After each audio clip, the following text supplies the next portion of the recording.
Okay, well, I wanted to do an outside video where I pretty much found a spot and could sit down, the way Mendham did his last couple of videos, but that's not going to be possible because there's just way too many fucking mosquitoes around here.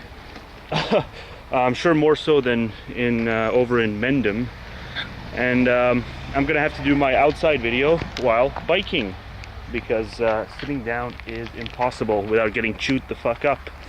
But I want to do an outside video. It's nice. You get to show YouTubers some imagery of the, well, I guess I'm really out far now, but there's some nice imagery to be shown if I get back to half woods, half civilization. I'm really in deep right now, but yeah, there's just way too many fucking mosquitoes around here.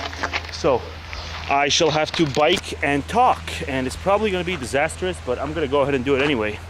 And if I quiet down halfway through any part of it, it's because there's probably going to be some people, and I've still got this weird thing where I feel awkward talking to a camera and having people see me. I don't know why, because I mean, a lot of people do this sort of thing outside. They record and then they fucking assholes. God, there's a lot of them.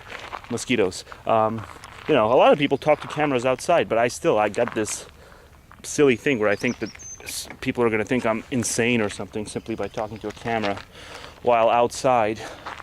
And I try to get the contrast right because I'm sort of going to be buried.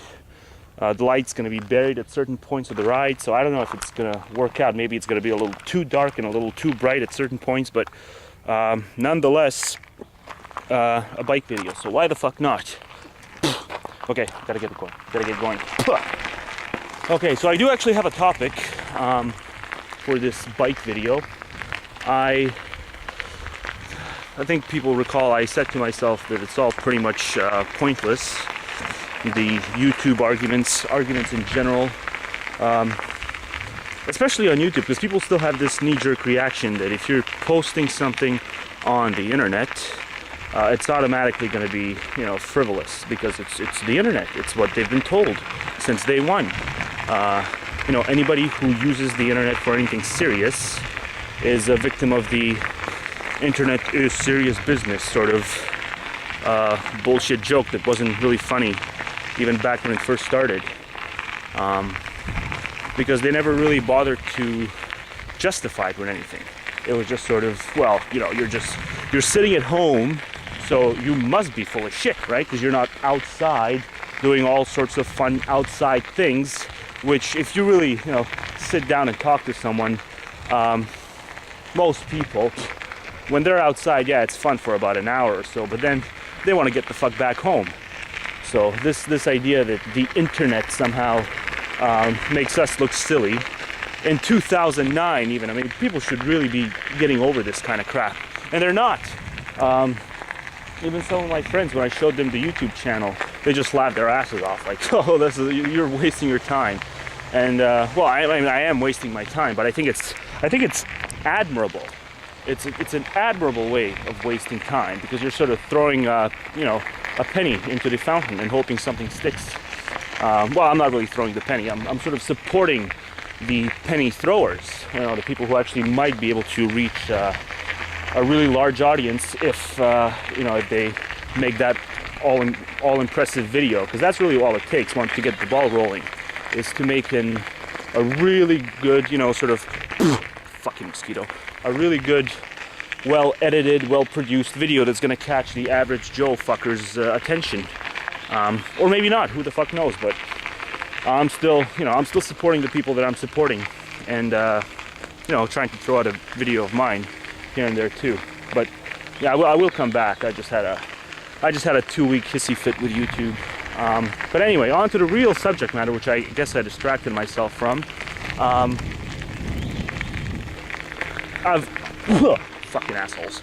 I mentioned a while back, well, I mentioned it probably in every video, but I specifically mentioned a while back that I think the average person is unreachable. You can't fucking reach them. They're caught up.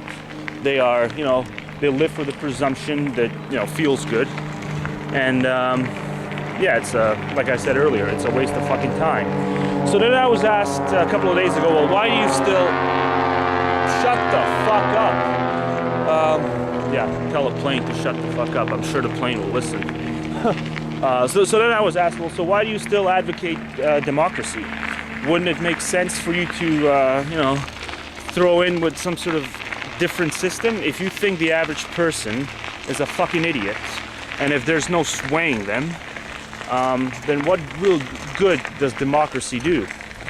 And I mean, aside from instant runoff voting and, you know, the eliminating the geographic district bias sort of stuff that amendments promoted, the ideas amendments promoted, I think a third one that could probably fix the issue of, well, why support democracy if the average person is a fucking idiot who you can't pull.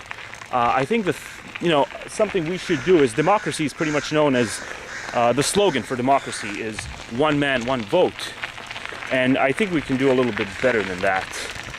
Certainly, everyone should still have a you know, their vote count for something, but I think the merit of vote should be qualified for. I think for instance, I would propose that everyone who wishes to, you know, vote would have to take sort of a test prior to voting. 50 questions, multiple choice, that would test their knowledge.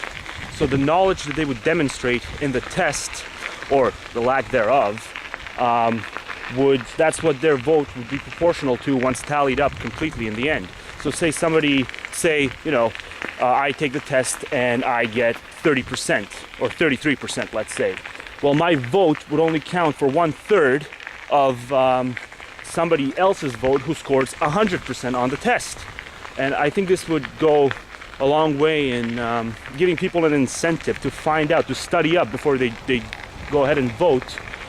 And really learn about the shit that they're voting for, not just yeah, let's vote because McCain says, you know, God bless America, and you know, waves the flag or talks about the eagle or some bullshit like that, or because, you know, his handshake is more firm than, you know, Nader's handshake or some other bullshit. So yeah, you get instant runoff voting. You oblige voters to demonstrate that their vote should be as meritorious as some expert's vote who really knows his shit, and you're going to end up with more educated voters. And when you end up with more educated voters, when you give them an incentive to get educated, chances are they're going to vote for rational policy, and that's the end goal. So I think that would be a good thing.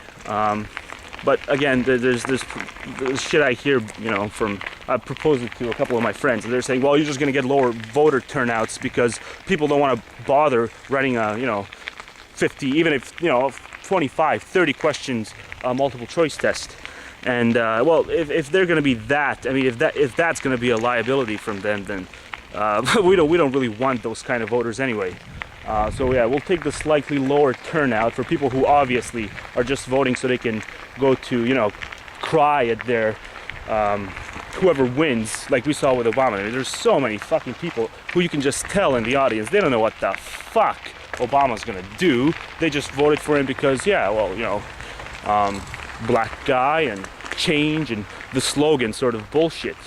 But so, you know, to me, losing those voters wouldn't be that big a fucking deal. But you know, keeping the voters who actually, you know, once giving them an incentive to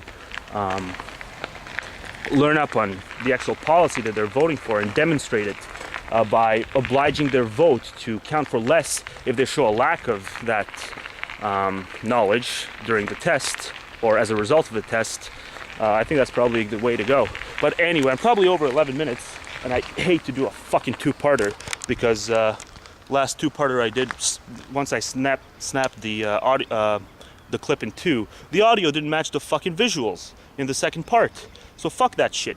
And I guess I didn't really get all that far. I wanted to show some shots of the ocean and shit, but I guess it's gonna have to wait for a different biking video.